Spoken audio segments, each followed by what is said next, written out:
Hi friends, मुठ्ठल Joshi. या व्हिडिओमध्ये आपण शासकीय नोकरीमध्ये आरक्षणामधून जे उमेदवार फॉर्म भरणार आहेत, त्यांना खुल्या प्रवर्गामधून दावा सांगता येणार नाही, असा एक मोठा निर्णय राज्य सरकारने घेतलेला आहे. त्यामुळं खुल्या प्रवर्गातील जे उमेदवार आहेत, त्यांच्या मनामध्ये आनंद निर्माण झालेला आहे. ते खूप आनंदी झालेले आहेत आणि जे आरक्षणामधून अर्ज करतात, आरक्षणामध्ये रिझर्व्हेशनचा फायदा घेणारे जे उमेदवार आहेत, त्यांच्या मनामध्ये दुःख निर्माण झालेलं आहे. परंतु वस्तुस्थिती काय माहीत आहे का, की आरक्षणामधून फॉर्म भरणाऱ्या सगळ्याच उमेदवारांना याच्यातून वगळलेलं नाही. तर वस्तुस्थिती अशी आहे, की रिझर्व्हेशनचा फायदा घेणाऱ्या काही उमेदवारांना खुल्या प्रवर्गावर दावा सांगता येणार नाही. परंतु रिझर्व्हेशनमधून अर्ज भरलेला आहे, तर बऱ्याच उमेदवारांना खुल्या प्रवर्गातून दावा सांगता येणार नाही. मग याच्यातला फरक काय आहे, की रिझर्व्हेशनचा फॉर्म भरलाय आणि कोणत्या उमेदवारांना खुल्या प्रवर्गाचा दावा सांगता येणार नाही आणि रिझर्व्हेशनचा फॉर्म भरलाय आणि कोणते उमेदवार खुल्या प्रवर्गात जाणार आहेत, ही सगळी माहिती आपण व्यवस्थित पाहणार आहोत. हा व्हिडिओ जर तुम्ही शेवटपर्यंत आणि व्यवस्थित पाहिला ना, तर शासकीय नोकरीतील आरक्षणासंदर्भात तुमच्या मनात जो काही डाऊट असेल ना, तो सगळे डाऊट तुमचे क्लिअर होतील. तुमच्या मनामध्ये कोणताही संशय निर्माण राहणार नाही. महाराष्ट्र शासनाने मंत्रिमंडळाने हा निर्णय घेतलेला आहे. तर नेमका तो निर्णय काय आहे? कोणत्या उमेदवारांना तो लागू आहे, याचा फायदा कोणाला होणार आहे, तोटा कोणाचा होणार आहे, ही सगळी आणि सविस्तर माहिती आपण या एकाच व्हिडिओमध्ये पाहणार आहोत. व्हिडिओ शेवटपर्यंत पहा. या व्हिडिओला सर्वांनी लाईक करा, शेअर करा आणि विठ्ठल जोशी जे आपले यूट्यूब चॅनल आहे ते सबस्क्राईब करा. आणि आता कामगार विभागामध्ये जी एक मोठी जाहिरात आलेली आहे, त्याची मी माहिती तुम्हाला व्यवस्थित देणारच आहे. तर ती परीक्षा TCS घेणार आहे. मग जर तुम्हाला TCS previous year question paper घ्यायचे असतील, तर प्ले स्टोअरवरून विठ्ठल जोशी ॲप डाउनलोड करा आणि TCS PYQ विकत घ्या. 300 प्लस GST इतकी कमी फी आहे आणि याच्यामध्ये आत्तापर्यंत 154 पेपर दिलेले आहेत ॲक्चुअलमध्ये झालेले. अजूनही भरपूर पेपर याच्यामध्ये ॲड होतील आणि निश्चितच तुम्हाला परीक्षेला फायदा होईल. आता या ठिकाणी पहा, राज्य सरकारचा मोठा निर्णय. खुल्या गटातील स्पर्धा खरोखरच कमी होणार आणि सामान्य प्रशासन विभागाच्या नव्या आरक्षण नियमांचे सविस्तर विश्लेषण आपण या व्हिडिओमध्ये पाहूयात. तर इथे पहा आता, की सवलत घेतली तर खुल्या प्रवर्गावर हक्क. आता सवलत हा शब्द खूप महत्वाचा आहे बरं का, की आरक्षणाची सवलत ज्यांनी घेतलेली आहे, त्यांना खुल्या प्रवर्गावर हक्क नाही. आता नियम काय माहित आहे का? व्हिडिओ तुम्ही शेवटपर्यंत पहा बरं का. ते सवलत म्हणजे काय वगैरे ते सगळं व्यवस्थित सांगणार आहे. तुम्ही फक्त व्हिडिओ शेवटपर्यंत पहा आणि व्हिडिओला सर्वांनी लाईक करा. कमीत कमी 500 लाईक आले पाहिजे. शासनाच्या नवीन निर्णयानुसार त्या राखीव प्रवर्गातील उमेदवारांनी प्रवर्ग अंतर्गत मिळणारी सवलत घेतली आहे, त्यांची नियुक्ती केवळ राखीव प्रवर्गातच केली जाईल. आणि मग जेव्हा तुम्ही राखीव प्रवर्गाची सवलत घेतलेली आहे आणि जर तुम्हाला ओपन कॅटेगरीचा जो उमेदवार आहे, त्याच्यापेक्षा जास्त जरी गुण मिळाले, म्हणजे उमेदवाराचे गुण जास्त जरी असले, तरी त्या उमेदवाराला ओपन कॅटेगरीचा फायदा घेता येणार नाही. म्हणजे आपल्याकडे बऱ्याच वेळेला काय होतं, समजा ओपनचा कट ऑफ लागलेला आहे 80चा आणि एका उमेदवाराने समजा एक्स उमेदवार आहे किंवा त्याने समजा SC मधून फॉर्म भरलेला आहे आणि त्याला जर 82 गुण असतील, तर तो उमेदवार सरळ ओपनमध्ये जातो. असा तो आपला नियम होता आत्तापर्यंत. परंतु आता SCचा उमेदवार आहे आणि त्याने जर आरक्षणाची सवलत घेतली असेल, मग त्याला भले 80 पेक्षा जास्त मार्क्स असतील, तरी सुद्धा तो ओपनमध्ये जाणार नाही. त्याचा विचार हा SC कॅटेगरीमधूनच केला जाईल, ओपनमधून केला जाणार नाही. मग आता ही सवलत म्हणजे काय? नेमकी कोणती सवलत घेतलेल्या उमेदवारांना याचा फायदा घेता येणार नाही आणि कोणत्या आरक्षणातून अर्ज भरलाय परंतु त्यांना फायदा घेता येईल, ते आता आपण समजून घेऊयात. तर या ठिकाणी पहा, की सवलत म्हणजे काय माहिती आहे का? हे समजून घ्या, की नियम लागू होण्यासाठी सवलत. आता या ठिकाणी पहा, की समजा वयोमर्यादा. आता समजा आरक्षणामधून ज्यांनी अर्ज भरलेला आहे, त्यांची वयोमर्यादा ही 43 वर्षे असते आणि ओपनमधून ज्यांनी अर्ज भरलेला आहे, त्यांची वयोमर्यादा ही 38 वर्षे असते. मग आरक्षणामधून एखाद्या विद्यार्थ्याने अर्ज केलेला आहे. समजा OBCचा विद्यार्थी आहे. त्याने OBCचा अर्ज केला.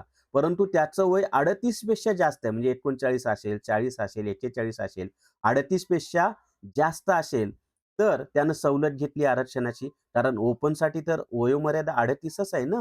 मग असा OBCचा उमेदवार असेल किंवा SCचा असेल किंवा STचा असेल, म्हणजे ज्यांनी आरक्षणामधून अर्ज भरलेला आहे आणि वय 38 पेक्षा जास्त असेल, तर त्या उमेदवाराचा ओपनसाठी विचार केला जाणार नाही. म्हणजे खुल्या प्रवर्गामध्ये त्या उमेदवाराला जाता येणार नाही. भलेही त्याला मार्क्स ओपनच्या विद्यार्थ्यापेक्षा जास्त असतील, तरीसुद्धा त्याचा विचार फक्त आणि फक्त त्यांनी ज्या कॅटेगरीमधून अर्ज केलेला आहे, त्या कॅटेगरीमध्येच केला जाईल, ओपनमध्ये केला जाणार नाही. तर हे झालं वयोमर्यादेचं. आता शैक्षणिक पात्रता. बऱ्याच वेळेला काय होतं, शैक्षणिक पात्रतेमध्ये गुणांची अट असते पहा बऱ्याच वेळेला. म्हणजे ओपनसाठी 60% गुण आवश्यक असतात. तेच आरक्षित असेल तर 50% किंवा 55% ची अट आवश्यक असते. समजा एखादा एस-टी कॅटेगरीचा उमेदवार आहे आणि त्या परीक्षेसाठी एक्स-वाय-झेड कोणती परीक्षा असेल, त्या परीक्षेसाठी ओपनसाठी शैक्षणिक पात्रता प्लस कमीत कमी 60% गुण आहेत आणि जर एखादा उमेदवार एस-टीमधून अर्ज केलाय आणि त्याला 55% गुणाची अट आहे आणि त्याला 60% पेक्षा कमी गुण आहेत, कारण त्यांना 55% चीच अट आहे. मग त्यानं जर 55 ते 59च्या दरम्यान गुण असतील आणि अर्ज केला असेल आणि मग त्याला भलेही ओपनपेक्षा जास्त मार्क्स असतील, तरी त्याचा विचार ओपनमध्ये केला जाणार नाही. म्हणजे खुल्या प्रवर्गातून त्याचा विचार केला जाणार नाही. त्याचा विचार फक्त एस-टी कॅटेगरीतच केला जाईल. पण त्याला जर 60% पेक्षा जास्त गुण असतील, वयसुद्धा 38च्या आतच असेल, तर मात्र त्याचा विचार कशामध्ये केला जाईल? खुल्या प्रवर्गामध्ये केला जाईल. म्हणजे तुमच्या लक्षात येतंय का? तुम्ही रिझर्व्हेशनमधून फॉर्म भरलेला असेल, तर सगळेच उमेदवार याच्यातून बाहेर गेलेले नाहीत.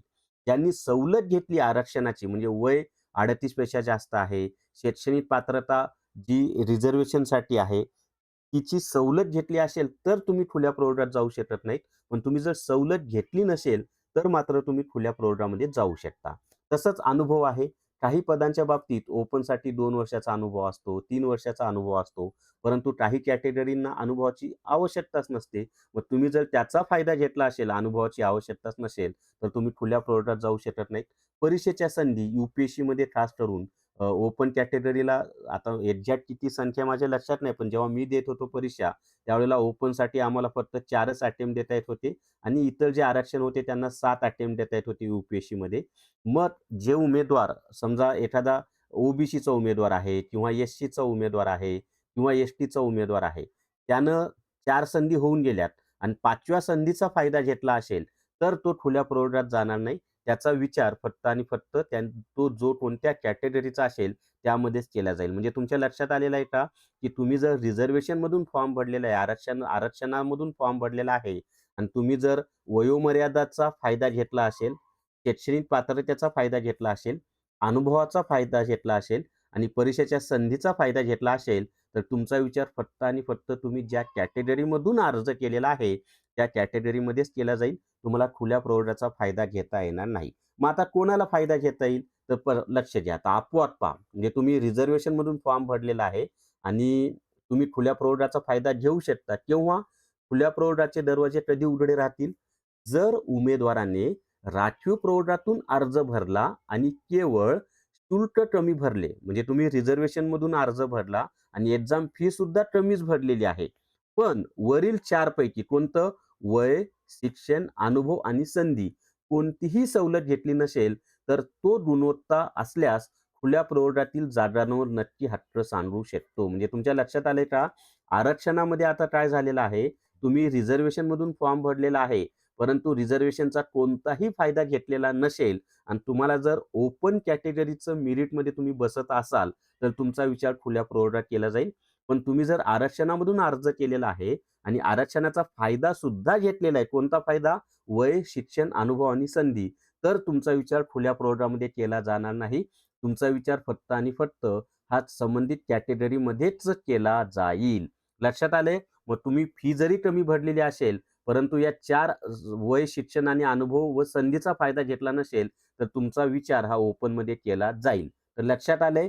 मग आता पुढे पहा बरं, की थोडक्यामध्ये सांगायचं झालं, की वयोमर्यादा, शैक्षणिक पात्रता, अनुभव आणि संधी यापैकी सवलत घेतली असेल, तर फक्त आणि फक्त तुमचा विचार हा आरक्षित जागेवरच केला जाईल. खुल्या प्रवर्गासाठी विचार केला जाणार नाही.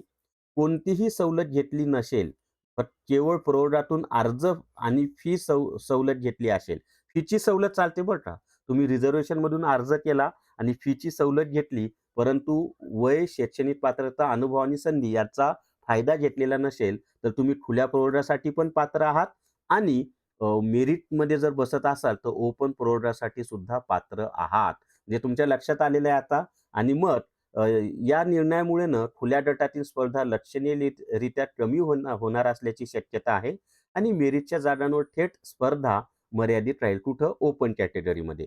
आणि राखीव गटासाठी काय झालंय, तर उच्च गुणवत्ता असलेल्या राखीव प्रवर्गातील विद्यार्थ्यांवर हा अन्याय असल्याची काही जणांची भावना आहे. उत्तम गुण असूनही खुल्या प्रवर्गाचे दरवाजे बंद होणार आहेत. पण कुणासाठी? ज्यांनी जे सवलती आहेत, त्या सवलतींचा फायदा घेतलेला आहे, त्यांच्यासाठीच. ज्यांनी कमी भरली, आरक्षणातून अर्ज केलाय, पण 4 सवलतीचा फायदा घेतला नाही, ते ओपनमध्ये जाणारच आहेत. पण ज्यांनी 4 सवलतींचा फायदा घेतलाय, त्यांचा विचार फक्त आणि फक्त राखीव गटासाठीच केला जाणार आहे. तर असा हा संपूर्ण निर्णय आहे. त्याचं विश्लेषण मी तुम्हाला सांगितलेलं आहे आणि आदिवासी विभागामध्ये चौकीदार पदासाठी मोठी जाहिरात आलेली आहे.